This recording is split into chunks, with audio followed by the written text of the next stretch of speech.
talaga, Doc, nakarating kayo sa amin. Hindi naman kayo naligaw. Hindi naman. Malapit naman. Ay, good. Oh. Eh, kasi nakakatuwa. Oy, Mami Liz, nakakatuwa at Dr. Louie. Siyempre, kasama natin ngayon si Dr. Arman Chong, ang siyang presidente ng... Junior President ng Philippine Society of Rhinolaryngology. Kanina medyo nire-review kasi mahaba. Pero ang importante, ibig sabihin lang yan, yung kung kayo yung gumagawa ng reconstruction. Sabi mo nga kanina, narinig ko nung pag-uusap niyo ni Dr. Louie, na ang reconstruction, yung mga secondary sa mga trauma, yung aksidente, pwede yung mga congenital defects, at yung mga pinag-alisan ng cancer sa mukha. Kami gumagawa nun. Ayun. So, hindi ito simpleng gawain. Talagang kailangan specialist na katulad specialist, pero yung reconstruction may pinakasimple at may mga pinakakomplikado. Ang dictum actually, ang unang mong gagamitin parati ay yung simpleng reconstruction na pwede mong gawin sa pasyente na yun.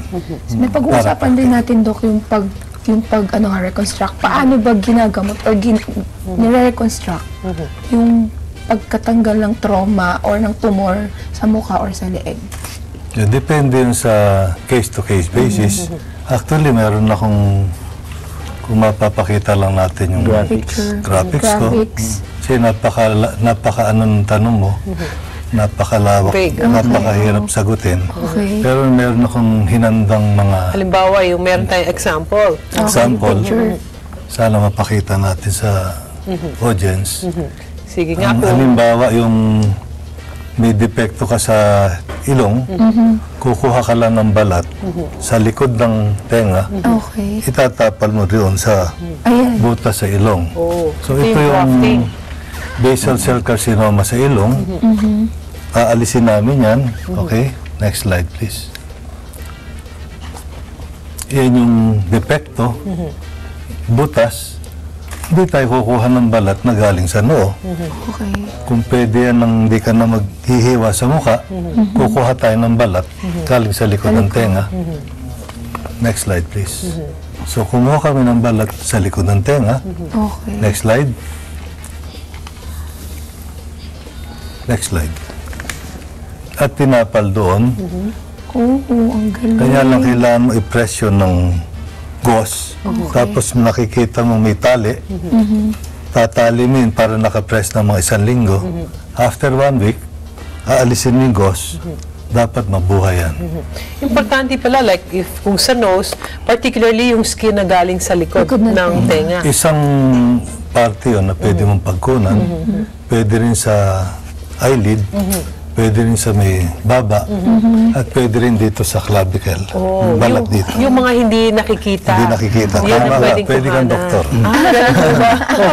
May nabanggit ka na si Abay Maylina tungkol sa grafting. No? Siguro maganda may paliwanag din ni Dr. Chong. Ano ba yung pagkakaiba itong grafting tsaka yung flaps na tinatawag para itapal dyan sa mga butas na yan? O yung grafting, meron ako isang example dyan. Grafting, ito yung full thickness skin graft, kasi balat yun. Yung isa yung split thickness skin graft, yun yung mas manipis. Ginagamitan ng aparato, kumukuha sa ilalim ng hita, napakanipis nun, tinatapal sa depekto sa leg at muka na hindi kaya ng maliit na balat. That means kung malaki yung kailangang lagyan, mas malaki rin yung pagkukuhanan. Pero manipis lang na parte ng balat, hindi pwedeng malaking balat, mamamatay yun. Pag ganun kasi free flap na. At yun hindi sakop sa diskusyon na yun. Actually, yung pinag-uusapan natin, kumbaga advance ito dun sa mga karaniwan narinig nating mga sakit. Pero ito, Mami Liz, yung kung sakaling may mga ganyang patients, at least meron silang idea, hindi ba, dun sa mga ipinapakita o yung dinidiscuss natin, na ito pala, nagagawa ng paraan. Hindi ito yung parang pagka na-operahan siya ng something o nagkaroon ng bukol para bang nakakatakot dahil ang magiging feeling niya hindi na functional. Hindi lang sa hindi maganda, kundi yung function niya. Tama rin, dapat pag-iisipan din functional aspect. Anyway, ito naman yung meron siyang malaking nunal sa mukha. Sinabi ko nga, ang pinakamagandang pantapal dito, yung balat na katabi nung nung depekto. Mismo, oo. Hindi yung palalayuin mo. Okay. Ang pinaka-simple at pinaka-practical na surgical, reconstructive option ang pipiliin mo. Huwag mo na pahirapan. Ayun. So ito, kumuha kami ng inalisto, Okay. tapos kumuha ng balat dito, Sa other side. nilipat lang doon. Okay. So yun ang logic. Ito naman yung tinatawag na flaps, no? Ito yung sinasabing local flaps. Yes, so iba to doon sa kanina, yung graph na kumuha tayo sa isang lugar, itinapal doon sa... Yung when you say flap, Yes. parang binaliktad lang. Yes, parang tinatranspose lang. Inilipat. Iniikot lang yung balat. Pero nandun sa lugar na Kasi yun. yun naman na napakanipis. Yes. Meaning, kahit natanggalin mo doon sa part na yun, mag-grow pa rin mo yan pagka itinapal. Ganun po ba yun? Tama po. I'm just using my imagination kung tama Pwede ka na po. talaga maging doktor. Pero ito yung local flap, wala itong definitive blood supply. Okay. Ang susunod natin, yung meron talagang, pag nilipat mo, talagang 100% mabubuhay. Ito yung isang pasyente nagkaroon ng cancer dito sa panga. Inalis yung napakalaking balat na may cancer. Pag umanhin, of course, di namin pwede pakita yung pre-op case. Inalis yung panga.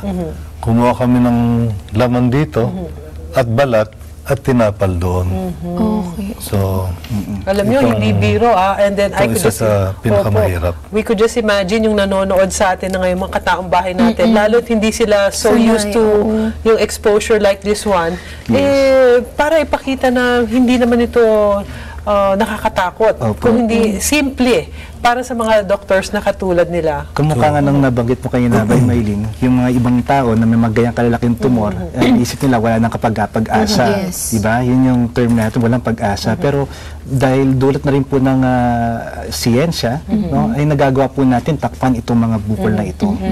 So ito yung pinakamadaling laman na pwede mong ilagay doon kasi yung pasyente nakahiga.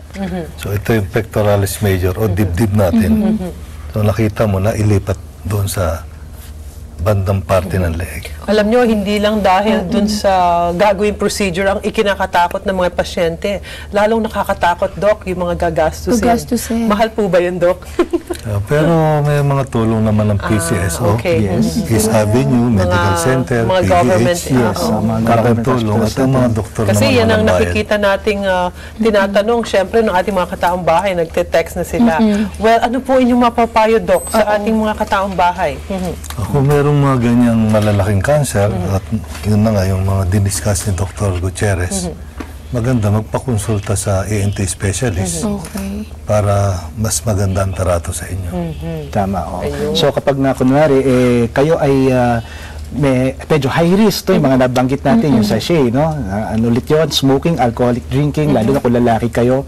At may napansin kayo na bukol sa inyong head and neck area. Nako, wag na kayo mag-atubili at magkonsulta na po kayo sa inyong mga specialist ng doktor, lalo na nakasapi ng Philippine Society of Otolaryngology Head and Neck Surgery para magabayan kayo at maggamot ng maayos ang inyong mga karaingan. Ayun, ako, napakadaming natutunan natin sa umagang ito. Kasama po kayong dalawa. Medyo na-overwhelmed ako. Wala akong masabi. Pero sobrang informative siya. Kasi of course. hindi ka pala dapat na matakot kasi may solution Ayun, for yun ang every importante. health condition. Ayan. Ayan. Again, thank you very much sa inyo, Dr. Louie Gutierrez and Dr. Armand Chong. At sa ulitin po, lalo na't merong mga ganyang cases na kailangan po namin ng tulong ninyo. Salamat sa inyo. Maraming salamat po. Babalik pa po ang taong bahay. Diyan lamang po kayo.